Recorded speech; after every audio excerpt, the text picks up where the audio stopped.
जय हिंद दोस्तों। तो स्वागत करते हैं एक बार फिर से आपके अपने भाई के YouTube channel IAS my target पे। तो चलिए हर दिन के भांति जो है 5 प्रश्न को देखेंगे आज भी हम, जिसमें कि PYQ रहते हैं पांचों प्रश्न। तो आप लोगों को बता दिए थे, जैसा कि हमने कम्युनिटी पोस्ट पे जो पोस्ट किए हैं, मतलब पोल के द्वारा एक पूछे थे आप लोगों को कि नेक्स्ट वीडियो जैसे ही कि हमारा ये GS पेपर 1 ख़त्म होंगे तो वैसे ही नेक्स्ट वीडियो किस टॉपिक पर चाहिए। तो जिसमें से कि रह गए थे आपके लिए सीसेट का 2024 का पेपर रह गए थे, और सीसेट 2025 में जो हाल ही में पेपर हुए उनका रह गए थे, और अन्य भी ऑप्शन दिए थे। यदि आपको अदर ऑप्शन पे वीडियो चाहिए तो अदर पे टिक कीजिए और कमेंट में बता भी दीजिएगा कि इस टॉपिक से रिलेटेड चाहिए। तो आप लोगों ने अधिकतर वोटिंग किए, लगभग 64%, ठीक ना, 64% वोटिंग गिरे हैं सीसेट 2025 का पेपर पे। तो इसलिए हम फाइनली, मेरे पास कुछ पैसा थे तो सोचे इधर उधर खर्च ना करते हुए तो उनका हम जीरोक्स निकाल लिए। तो इसलिए अभी आप लोग सामने वीडियो, मतलब कैमरा के सामने जो रखे हैं, 2 पेपर को रखे हैं सेट। और आप लोग भी आश्चर्य करते होंगे कि सेट ए ही कम सिर्फ का सॉल्व कर रहे हैं। तो देखिए सेट ए ऑफिशियल वेबसाइट पे ना जो सेट ए ही अपलोड किए हैं, तो वहाँ से हम डाउनलोड करते हैं। तो वहाँ से डाउनलोड करने के बाद उसको जीरोक्स करके निकलवा लेते हैं कैफे वाले भैया के पास जा करके, ठीक है ना। तो इसलिए मेरे पास जो भी इनकम था उनका सारा हम जीरोक्स निकाल लिए। तो लगभग प्रश्न संख्या 27 तक जीरोक्स निकाले हैं। तब तक हम इनको देखेंगे, क्योंकि आप लोग वोटिंग ज़्यादातर किए हैं किस पे, तो इसी पे किए हैं। तो सिविल सर्विस प्री एग्जामिनेशन 2025 हाल ही में जो हुआ, तो इनसे रिलेटेड जो भी प्रश्न है हम एक बगल से पहले सॉल्व करने का प्रयास करेंगे और नोट्स तैयार कर लेंगे, ताकि आप लोगों को जब ये ख़त्म हो जाएंगे तो इनका सोल्यूशन हम सही सही से आप लोगों के बीच रख पाएंगे, ठीक है ना। तो इसलिए आप लोग भी डाउनलोड कर लीजिएगा, यही सजेशन देना चाहेंगे कि डाउनलोड करके सॉल्व कीजिए। और जहाँ भी डाउट वगैरह होंगे तो जब हम अपलोड करेंगे तो उस टाइम पूछिएगा, तो हम प्रयास करेंगे आपका डाउट क्लियर करने का, ठीक ना। तो अभी इनको फिलहाल साइड कर देते, बस आप लोगों को मतलब कुछ बता रहे थे कि ये हम तैयार हो चुके हैं, आपका जो वोटिंग है उनके अनुकूल हम भी यहाँ तैयार हो रहे हैं, ठीक ना। तो आप लोग भी जितना न्यू व्यूवर है एक बार कम्युनिटी पोस्ट पे जाइए और वहाँ पे अपना मत जरूर दीजिए। यदि अभी 5-7 दिन है, लगभग 5 दिन कहिए, तभी हम प्रश्न संख्या कितना 76 तक तो कवर कर लिए हैं।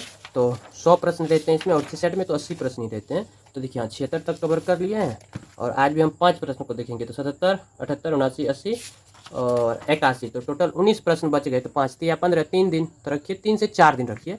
4 दिन के बाद जो है सीसेट का प्रारंभ कर देंगे। तो 4 दिन में यदि आप लोग न्यू व्यूवर हैं तो यदि आप लोग वोटिंग कीजिएगा, तो यदि वोटिंग सीसेट से ज़्यादा दूसरा अन्य टॉपिक पे चल गए तो हम प्रयास करेंगे इनको छोड़ देंगे और अन्य टॉपिक से रिलेटेड वीडियो लाएंगे। क्योंकि हम इसलिए हमको सारा पेपर सॉल्व करना है, क्योंकि हम भी एक छात्र ही हैं आप लोगों की तरह, तो हम भी अपना स्टडी कर रहे हैं, ठीक ना। तो इसी में थोड़ा सा समय निकालते हैं, जिसमें कि इस टाइम प्रत्येक दिन यानी कि डेली जो है 5 प्रश्न को कवर करने का एक रूटीन मैप है, ठीक ना। तो उसको फॉलो करना है। तो एग्ज़ाम आते आते मेरा फर्स्ट अटैम्प्ट 2026 ही होंगे, ठीक है। तो फर्स्ट अटैम्प्ट आते आते उस टाइम हम प्रिपेयरिंग मतलब पूरा तैयार हो जाएंगे। तो इसलिए थोड़ा थोड़ा करके डेली कवर करते जाना है। तो चलिए बातचीत बहुत हो गए, बाकी जो न्यू है एक बार मत जरूर दे दीजिएगा। जो आपका मत रहेंगे हम उन्हीं पे वीडियो लाएंगे। तो अभी सबसे आगे चल रहे हैं सीसेट 2025 का पेपर, तो अभी हम उनको देख रहे हैं, ठीक है ना। तो थोड़ा बहुत उनको कभी कभी समय मिलते हैं तो देख लेते हैं, बस साइड करते हैं। बाकी अपना स्टडी, बहुत सारा सब्जेक्ट रहते हैं उनको कवर करना पड़ता है, ठीक है। तो चलिए प्रश्न को शुरू करते हैं। तो कल जो वीडियो बनाए थे उसमें एक भाई ने कमेंट किया था नाइस क्लासेस, तो उनका बहुत बहुत धन्यवाद करते हैं। तो देखिए इससे हमको ये पता चल गया कि आप लोगों को कल जिस तरह से वीडियो दी है ठीक उसी प्रकार का वीडियो चाहिए। तो प्रयास आज भी रहेंगे, उसी प्रकार से हम वीडियो बनाएंगे। तो आज तो लगभग हम 3-4 मिनट कह सकते हैं, हाँ 3-4 मिनट ले लिए होंगे। तो चलिए जो भी एडिटिंग में 1-2 मिनट जो भी हो जाए, तो इतना समय हम बातचीत में ले लिए, तो इसके लिए क्षमा चाहते हैं। तो हालांकि इन्फॉर्मेशन आप ही लोग को दे रहे थे, तो क्षमा की कोई आवश्यकता तो है नहीं इसमें। फिर भी यदि लग रहा है आपको कितना देर हम आपके साथ बकवास किए तो कोई बात नहीं, क्षमा चाहते हैं। तो चलिए शुरू कर देते हैं क्लास को। तो कल की तरह ही आज भी हम खींचने का प्रयास करेंगे। तो देखिए प्रश्न संख्या 77 क्या कह रहे हैं, कह रहे हैं निम्नलिखित कथनों पर जो है विचार करना है। तो कथन 1 और कथन 2 दिया हुआ है, और कौन सा सही है वो टिक आउट करना है, ठीक है। तो देखिए कथन 1 कह रहा है साइबेरिया में अनादीर और अलास्का में नोम एक दूसरे से कुछ ही किलोमीटर दूर है, किंतु जब इन शहरों में लोग जागते हैं और नाश्ता के लिए तैयार होते हैं तब अलग अलग दिन होते हैं। तो ये बातें देखिए, वर्ल्ड मैप जब देखिएगा ना तो वहाँ से ये सारा डाउट आपका क्लियर हो जाएंगे, ठीक ना। तो देखिए इनका भौगोलिक दृष्टि से यदि हम बात करें तो ये जो है भौगोलिक निकटवर्ती, तो यहाँ बताए ना कुछ ही किलोमीटर, बिल्कुल सही कहा यहाँ पे। देखिए अनादिर रूस, रूस यानी कि रूस से कहा है ना, हाँ साइबेरिया, ये तो रूस में ही है, तो इसलिए रूस साइबेरिया। तो अनादिर, साइबेरिया और नोम और अलास्का भी रखिए, अलास्का तो इसमें नहीं दिया हुआ है, अलास्का भी आ जाते हैं। संयुक्त राज्य अमेरिका, बेरिंग और जलद मरुमध्य को पार करने पर देशांतर के संदर्भ में वास्तव में अपेक्षाकृत करीब है, ठीक ना। तो वे जो है अंतर्राष्ट्रीय तिथि रेखा, अंतर्राष्ट्रीय एक काल्पनिक रेखाएं होते हैं पृथ्वी पे, ठीक ना। ये अंतर्राष्ट्रीय तिथि रेखा जिसे हम शॉर्ट में IDL कहते हैं, ठीक ना, IDL कहते हैं। तो अंतर्राष्ट्रीय तिथि रेखा जो है अलग किए गए हैं, तो अंतर्राष्ट्रीय तिथि रेखा के द्वारा ये अलग किए गए हैं। तो अब बात करते हैं अंतर्राष्ट्रीय तिथि रेखा। तो IDL देखिए पृथ्वी की सतह पर जो है यह एक काल्पनिक रेखा है जो प्रशांत महासागर से उत्तर और दक्षिण की ओर चलती है, जो दो लगातार कैलेंडर दिनों को अलग करती है। तो जब आप IDL यानी कि अंतर्राष्ट्रीय तिथि रेखा, ठीक ना, को पूर्व की ओर पार करते हैं तो आप एक दिन घटाते हैं। जब आप इसे पश्चिम की ओर पार करते हैं तो इसमें एक दिन जोड़ दिया जाता है, ठीक है। तो समय, क्षेत्र और तिथि के अनुकूल जो है, तो अनादिर IDL के काफी पश्चिम में है, और नोम, और ये नोम जो है इसके पूरब में है। तो इसका मतलब है कि इनके बीच जो है भौगोलिक निकटता बोले थे, निकटता मतलब करीबी। तो भौगोलिक करीबी के बावजूद भी तिथि में एक महत्वपूर्ण अंतर है। उदाहरण के लिए जैसे मान लीजिए कि यहाँ ये अनादिर में जो है, अनादिर में मंगलवार है, तो मान लीजिए अनादिर में मंगलवार है, तो नोम में जो है क्या होगा, सोमवार होगा। इसलिए कि जब दोनों शहरों में लोग अपना दिन शुरू कर रहे होते हैं तो वास्तव में अलग दिन होगा, ठीक ना। तो ये बिल्कुल सही कह रहा है कथन ए। क्लियर है। अब वही कथन 2 की बात करते हैं। तो जब अनादिर, तो यहाँ भी अनादिर का जिक्र है, यहाँ भी। तो देखिए जब अनादिर में सोमवार होता है तब नोम में मंगलवार होता है। तो ये भी बातें अभी यहाँ पे उदाहरण, जैसे मान लीजिए उदाहरण में समझाए ना, उससे हम वही बात यहाँ पे कह रहे हैं। तो कथन 2 भी जो है क्या है, ये भी सही हो गया इस तरह से। तो आइडियल को यदि हम पश्चिम से पूरब की ओर पार करते हैं तो इनका मतलब होता है कि आप एक दिन खोते हैं। तो इसलिए यदि अनादिर में सोमवार है तो नोम में क्या होगा, रविवार होगा, तो मंगलवार नहीं होगा। लेकिन यहाँ मंगलवार कह रहा है, तो इस वजह से ये तो गलत होगा। तो थोड़ा ध्यान से हमको पढ़ना चाहिए ना, बात तो सही है। तो यहाँ थोड़ा ध्यान भटक गए थे, इधर समझ रहे थे। तो यहाँ देखिए जब अनादिर में सोमवार होता है तब नोम में क्या मंगलवार होंगे, यहाँ मंगलवार कह रहे हैं, इसीलिए ये ऑप्शन गलत हो गया, मंगलवार नहीं होंगे, ठीक ना। अनादिर में सुबह 9 बजे सोमवार है, तो नोम की बात करें तो नोम में यहाँ सुबह 9 बजे रविवार होगा, ठीक है, एक दिन घटेगा, इसीलिए कथन ये बिल्कुल गलत है।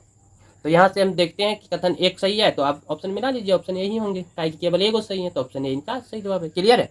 अब प्रश्न संख्या 78। तो देखिए प्रश्न संख्या 78 आपके स्क्रीन पे दिख रहे हैं, आप भी पढ़िए। तो प्रश्न 78 कह रहे हैं, इनमें से कौन आत्मसम्मान आंदोलन यानी कि सेल्फ रिस्पेक्ट मूवमेंट का संस्थापक था। तो इनका संस्थापक था कौन, CV रामास्वामी नायकर, ठीक है, पेरियार CV रामास्वामी नायकर। तो देखिए इनका स्थापना लगभग 1925 में किया था, ठीक है ना। तो देखिए ये जो है लोकप्रिय रूप से पेरियार के नाम से जाना जाता है, और वास्तव में जो है इनका आत्मसम्मान आंदोलन का 1925 में आंदोलन, इनका मतलब था कि आत्म गौरव एकम के संस्थापक थे कौन, तो रामास्वामी नायकर, ठीक है। तो इस आंदोलन का जो उद्देश्य था, एक ऐसा समाज प्राप्त करना था जहां पिछड़े वर्गों को समान मानवाधिकार प्राप्त हो और उन्हें आत्मसम्मान के साथ जीने के लिए प्रोत्साहित किया जाए। तो इसने जाति व्यवस्था, ठीक ना, जाति व्यवस्था जीने के लिए प्रोत्साहित किया जाए, इसने जाति व्यवस्था, अस्पृश्यता और ब्राह्मणवादी प्रभुत्व को भी चुनौती दे दिया था, ठीक है ना। इसलिए इनका सही जवाब यही है। तो आत्मसम्मान आंदोलन के संस्थापक कौन था, तो रामास्वामी नायकर। क्लियर है। ज़्यादा हम तो समझाएंगे नहीं, ताकि आप लोग बोले नाइस क्लास, उसी में तो अच्छी बात है, उसी तरह से डालते हैं। बाकी डाउट है तो पूछिए, अगला वीडियो में हम आपका डाउट जरूर क्लियर करने का प्रयास रहेंगे। अब देखिए प्रश्न संख्या 79 क्या कह रहे हैं, निम्नलिखित युग्मों पर विचार करना है। तो देश है और इधर किस संसाधन में समृद्ध है। तो देखिए बहुत बोत्सवाना। तो बोत्सवाना जो है ये किसके लिए प्रसिद्ध है? हीरा के लिए। ये बिल्कुल सही है, हीरा के लिए ये प्रसिद्ध है। यहाँ की यदि बात हम करें तो दुनिया के ये अग्रणी हीरा उत्पादकों में से जो है एक है। तो हीरों का खनन इसकी जो है अर्थव्यवस्था, यानी कह सकते हैं रीढ़ की हड्डी है, अर्थव्यवस्था की रीढ़ है कह सकते हैं, ठीक है ना। इसलिए ये बिल्कुल बातें सही कह रहे हैं। वही कथन दूसरा कह रहे हैं चिली और किस संसाधन के लिए समृद्ध है? चिली जो है लिथियम के लिए प्रसिद्ध है। ये भी बातें बिल्कुल सही है। आपको याद होंगे कि नमक का भंडार, यहाँ पे चिली में जो है नमक का भंडार सेलार में है ना, बहुत ही विशाल भंडार है, जो कि ये बहुत ही महत्वपूर्ण भंडार है। तो चिली जो है दुनिया का सबसे बड़ा लिथियम उत्पादक है, ठीक है। इसलिए ये भी बातें बिल्कुल सही कह रहे हैं। उसी प्रकार इंडोनेशिया, तो इंडोनेशिया निकेल के लिए, तो ये भी बातें बिल्कुल सही है। तो ये दुनिया का जो है सबसे बड़ा निकेल उत्पादक कौन है? तो इंडोनेशिया है, और इसके पास विश्व में निकेल के सबसे बड़े भंडार भी हैं। इसलिए ये भी निकेल के लिए सही बात है। तो आप बताइए तीनों सही है, तो तीनों जहां होंगे वो ऑप्शन सही होंगे। तो ऑप्शन सी में तीनों, सभी तीन। कोई डाउट? No doubt. चलिए प्रश्न संख्या 80 आपके स्क्रीन पे दिख रहे हैं, आप भी पढ़िए। तो प्रश्न संख्या 80 कह रहे हैं कि निम्नलिखित युग्मों पर विचार करना है। क्षेत्र दिया हुआ है और देश दिया हुआ है। तो आप यहाँ कह रहे हैं कि मेलोक्कर जो है कहाँ पे है? इटली में। देखिए मेलोक्कर जिसका कि दूसरा नाम से हम लोग जानते हैं। जैसे स्टडी जब करिएगा तो हम लोग ने, सॉरी यहाँ पे हम लोग कह दिए, हालांकि हम तो स्टूडेंट हैं, तो पढ़ाई किए हैं तो जानते ही हैं। ऐसा नहीं कि हम ये एरिया गए हैं घूमने। तो चलिए थोड़ा सा हो गए। तो मेलोक्कार जो है इनका दूसरा नाम क्या था? तो मेजरक्का, ठीक ना, मेजरक्का। तो इनका दूसरा नाम मेजरक्का है। और बात करें ये कहाँ पे? इटली में। तो इटली में ये बातें गलत कह रहे हैं। इटली में ये नहीं है, बल्कि ये जो है बेलियरिक द्वीप समूह का सबसे बड़ा द्वीप है, जो कि ये कहाँ पे है? तो स्पेन, सॉरी फ्रांस है ना, सॉरी ये स्पेन में है। कहाँ है? स्पेन में, ठीक है। ये स्पेन में है, लेकिन यहाँ नहीं है। इस वजह से ये क्या हो गया? गलत। वहीं नॉर्मंडी जो है कहाँ है? स्पेन में कह रहे हैं। तो देखिए नॉर्मंडी फ्रांस का जो है एक भौगोलिक और सांस्कृतिक क्षेत्र है, ठीक है। ये फ्रांस का है। कहाँ का? फ्रांस का, लेकिन स्पेन कह रहे हैं। तो ये भी तो गलत बात है ना, इसलिए ये फ्रांस, ये गलत है। अब बात करते हैं मतलब कि कथन 3 का। तो सार्डिनिया। तो देखिए सार्डिनिया जो है ये भूमध्य सागर का दूसरा सबसे बड़ा द्वीप है, और यह इटली का एक स्वायत्त क्षेत्र है। कहाँ का? इटली का। क्लियर? तो इस तरह से देखिए तो ये भी गलत है। यहाँ कह रहे हैं फ्रांस, लेकिन ये तो इटली का है। तो तीनों का तीनों गलत हैं। तो अब बताइए इनमें से कौन सा उपरोक्त में से कितनी पंक्तियों में दी गई जानकारी सही सुमेलित है? कौनों ने सही सुमेलित है? तो कौन सा आंसर होगा आप ही लोग बताइए। ऑप्शन डी किसी में भी नहीं, तो ऑप्शन डी इनका सही जवाब हो जाएंगे। क्लियर है? अब प्रश्न संख्या 81। तो देखिए प्रश्न 81 ये 5वां प्रश्न है, क्योंकि हम पहले बता दिए आपको 5 प्रश्न है, तो हम 4 ही प्रश्न को सॉल्व करते हैं। तो चलिए प्रश्न संख्या 81 देखिए क्या कह रहे हैं। प्रश्न संख्या 81 कह रहे हैं कि निम्नलिखित कथनों पर विचार करना है। कथन ए कह रहे हैं कि कुछ दुर्लभ मृदा तत्व सपाट टेलीविजन स्क्रीन और कंप्यूटर मॉनिटर के निर्माण में प्रयुक्त होते हैं। बिल्कुल सही बात। यदि हम यूरोपियम और येट्रियम की बात करें तो ये जो है डिस्प्ले, जैसे डिस्प्ले में टीवी हो गया, मॉनिटर, स्मार्टफोन का जो डिस्प्ले होते हैं, इसमें उपयोग होने वाले फॉस्फोरस नहीं, फॉस्फोर, ठीक ना, फॉस्फोर के लिए महत्वपूर्ण है।